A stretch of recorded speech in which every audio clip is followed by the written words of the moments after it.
Nhiều Actually, she was so mom. Tôi mấy có mèo nó cái mạo mình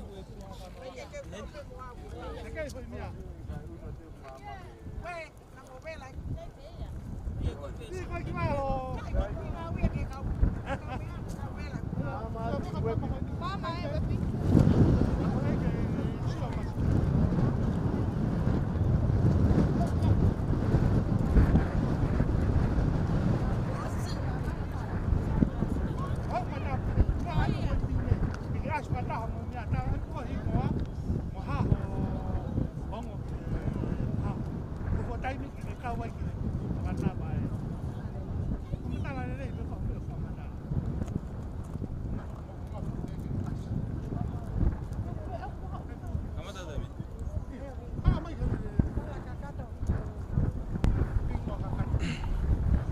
Malo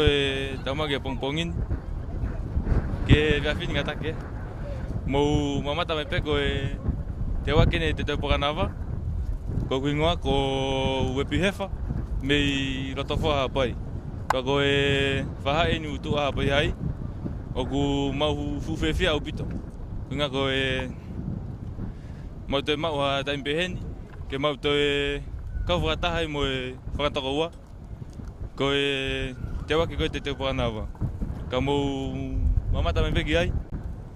mau vamos fufefia o pito mo pamalo ia nga kono to haere mai tamatui ki motu masivan ko ia ku ke kia me mau ko ofala het pega te motor mo mama tama ia ope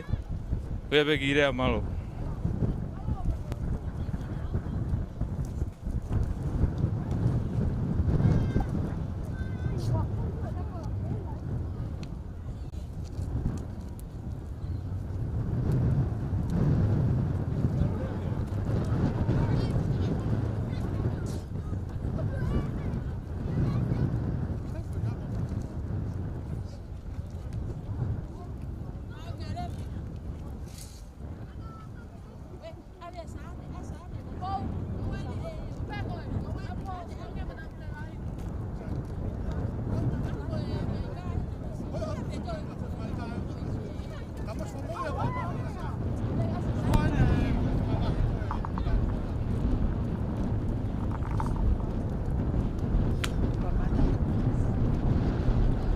Malo e tau mao e fiafini o pau ko kingoa ko ilaisa ne hef ko ko au ko vahe nga foa ko fiafia au pito e fiafo ni ke kau kataha mo apiako hapai high school ka umaanga apiako to ape I hapai ni he fiafini e kau he maalari o tutu pakanava o Whakawhiawhia I tamatui ka umaa ai kuini o kuna lolotonga I haapai ni taimini talupene ha erea mai ai sowe o haapai pe ko mau situ a meiai pe ko mau te fua ko toa haapai ki loto li fuka ko pangai eni o mau iai he fiafko ni ke fai ha ki maalari whakawhiawhia. Pea ko e whakawhiawhia ni ka te au e kau whakataha mo e kau whai ako hapai high school ka umaa e nau whanau. Koe ka kai ko toa peo o hapai. Kau ngā whiawhia e whakakoloa ko maua usia. Ko ia pe ki lea o whiawhia o whiawhi koe. Whakaapa atu mea ilaisane hef. O whatu.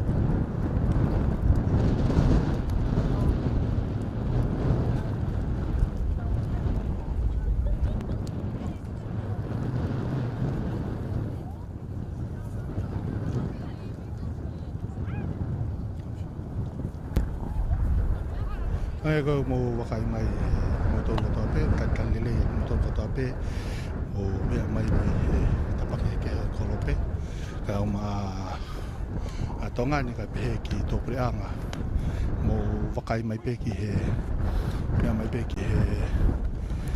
tunga ai lo tonga lai whanga tōna tukai pia me he wafu tau wha ahau pe ko wafu koia o hapai ane koia o lotonga i hen whoki ai whanawako ko toa pe me ngai korisi ai siasika maa pure anga ane koia mo lotonga ia kai mini koia korisi hapai high school eno mau lotonga tuwa tu i he wafu he taimini ia na to kawa te wafu khata hapai high school hoko mai ki ai ako ang tau wha hau pe mo pilo level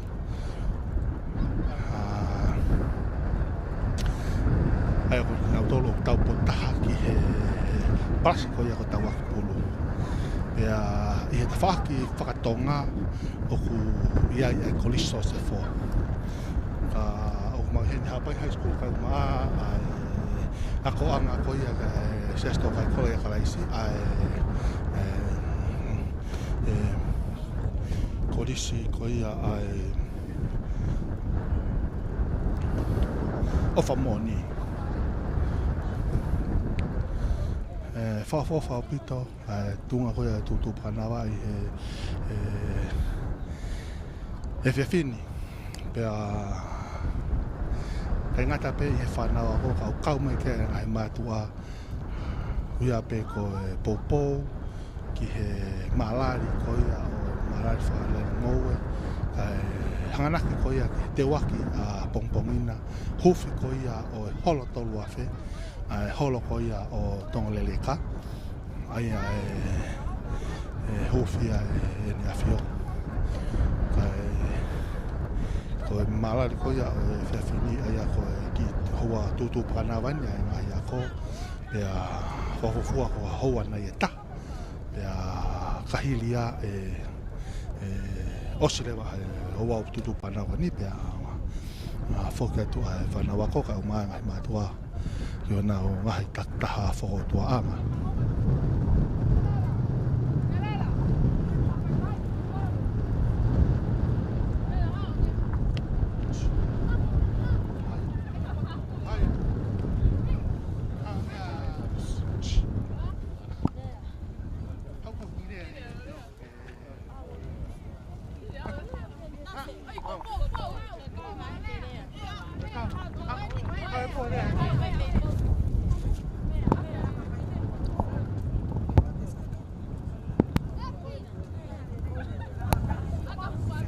hange ko ia ku tau kau whataha i he hawani pia mo ofisa kolo eni pia me he wahilulunga kotu pia aia ko toikawa sai toikawa ku whaingamari ko ni ke haho ngo i ho kau whataha i he tutu panawa ko ia o tau ni pia mo malari o ku tau rotonga whahoko i whawhinu hapai pito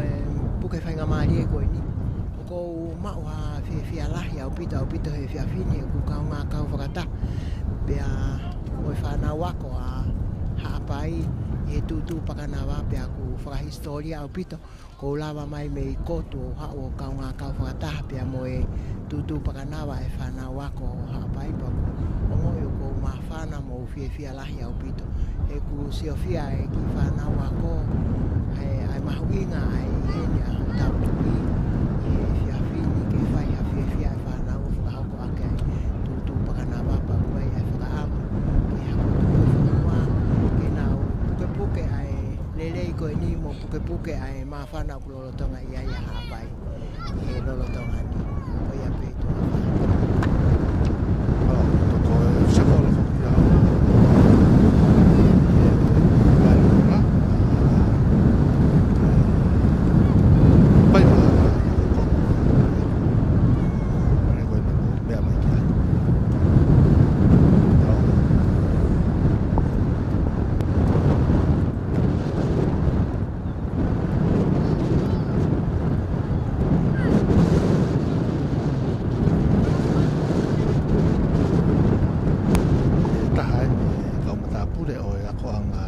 high school rabe kene whamatala o atu hano hingoa kakato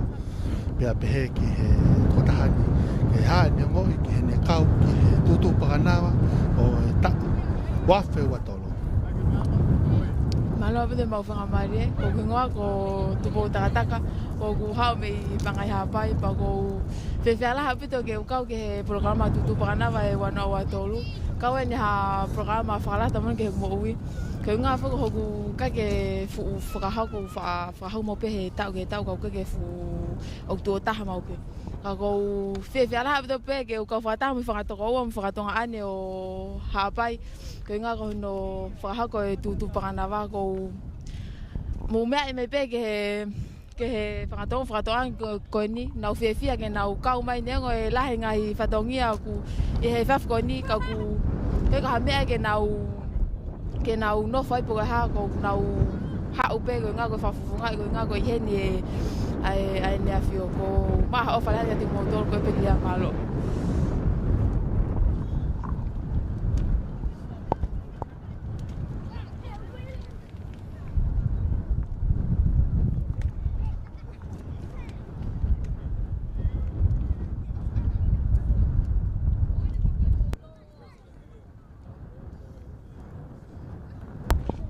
Hanga pe ko yak mo mea mai e hewani ia ko whaiako pe mo kau whaiako na kau whataha pe mo whanau ako au mai kau mata pure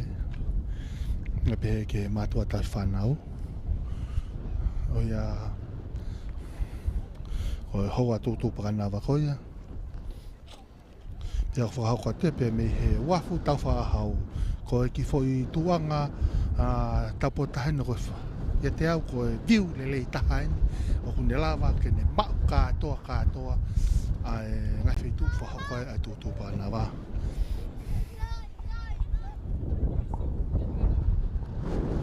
aia kune loro tonga i heni e mbi late ka mai taha ngai whakatau tai e wafu tau whahau i he hawani oku haviriviri pia oku ki yangi haviriviri e whiawhiko ni pia taim ta tau pe whahauka ko ia e tutu panawa mo e tokanga aputo na vela hata pe hoko ha vela aku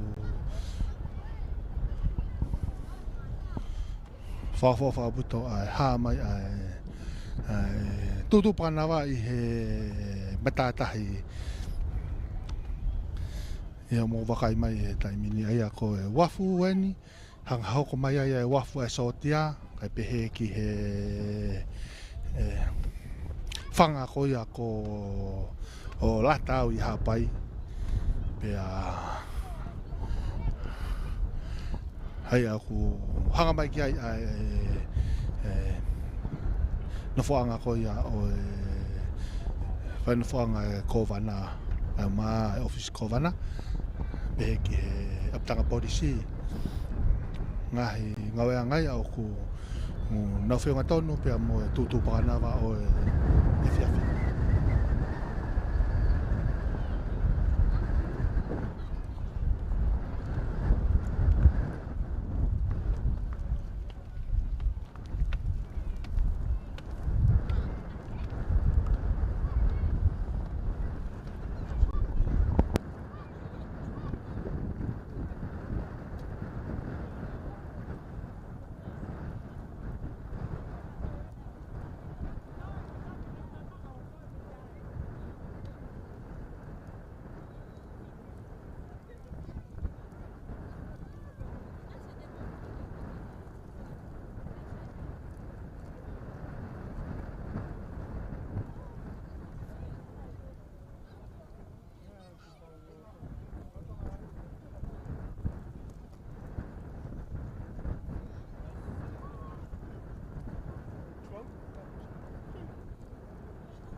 Io i taimini foki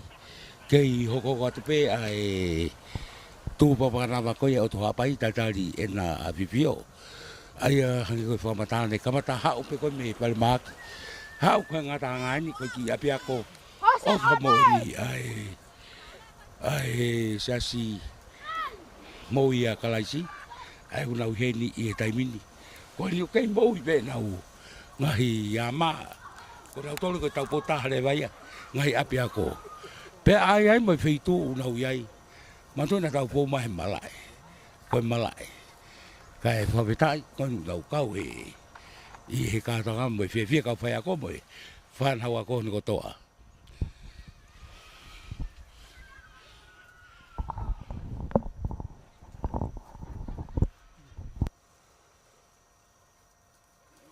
ikai ke be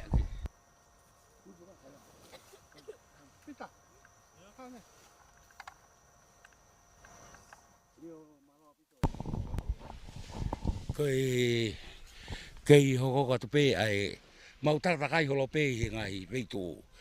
ko feitu fe ngata ta hain ke mau feitu ta ma ai mau fo mai mau tole mala ai ko fai toka ia ai wai katolika pa wai ko ni mo mispeka me ta pa ko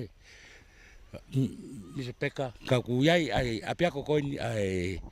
ova mo ni ka ko ta hane ka fai ako ko Pita fai hao ngongange anga mo teu ko ni ki he tu pa bana ba ko ne fa na mo no tu ni ke o ko ta na ke to me la me be Io ko e talo no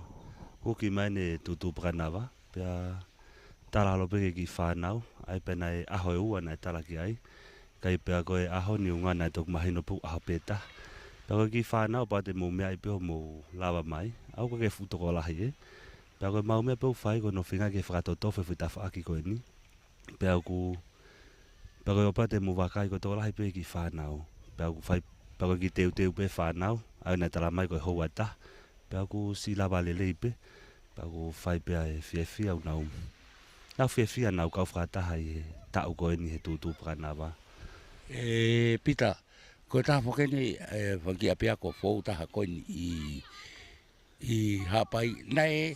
na mos ka ma ka tonga tu papa na va pe ni fo tu ko ako talo no tu apia ko io i ngai ta ki muana e fa lava me pe ngai ta pe ni na fa fai pe ai tu prana va pe ko mau tu anga pe ni kana e ofi me pen mo ha pai hai ana na ngata pe mo mai hen pe mau ho ka le va o mala ai o va tu ki ko pe ko ni o nga ku mau ko ta un no mau te ha pe ki hen o ya malo bito pita pe ke fa mo ai pula ko fa fo a o popok fa malo ki ke ka fa ya ko fa na wa ka ta fa na to ka mai o tau tu ni ko na ai ni kon ta nga po ya mao au ke o ta io a fa funga pe pure ako pe ke to ko ni to nga ka fa ya ko kai pe ke ka ta ke sia si unga i kai pe ke matua i nau popo ai tu mai fa nau pe ke no nga he mai na funga fo yama o lava i a ko ni pa pe ai pop ai fra malo atu malo apito malo bit pita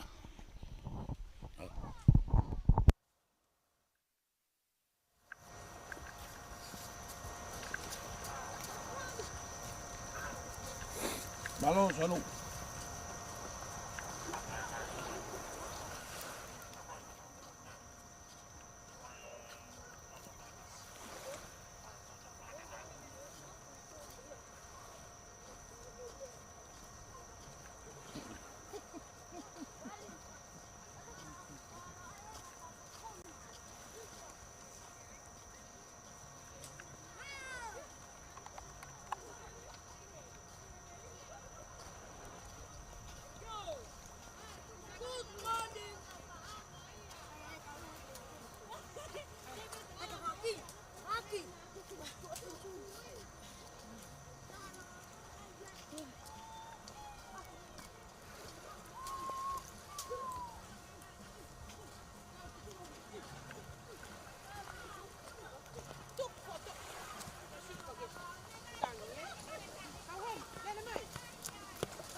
Koia katoanga tu papanawa koia.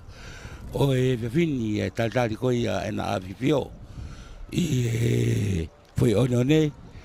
na awhio pe i e palasiko tawak pulu. Pea nge koia o ke whoki e whainga. Tutuni a tonga ia pe mo ngahi tutuni a hapai veu ki pe ia. Ngai mea pe. Nengo ko e taraka hua taha. Au kei hoko ka pe kei mo i pe ngai a mai ia. Kai tau te whita ngai whitu na wofi e palas tawak pulu. E kuongo mai ngā hiwa ia me iai. Ai, koutu ia koe whakatato wha pia. O au ki ai ngei. Ka koe lava lele ia koe. Ka tonga whawhiawhia ke whanau, ka whaiako. Mo kau tai whanau. Hange peko ia ne mou mea mai e ngalu ea. Ai, tānoa e whanau. Mo nau whiawhia. Au sia ngai ka tonga pe. Whawhunga e pe ka whawhetongia koe. Mei he wawhit poine mai whaima, Facebook. Ko wepi lea pe kia ai pati sina ko anol manu pe mo mana se wakauta malo mo mea mai tua watu.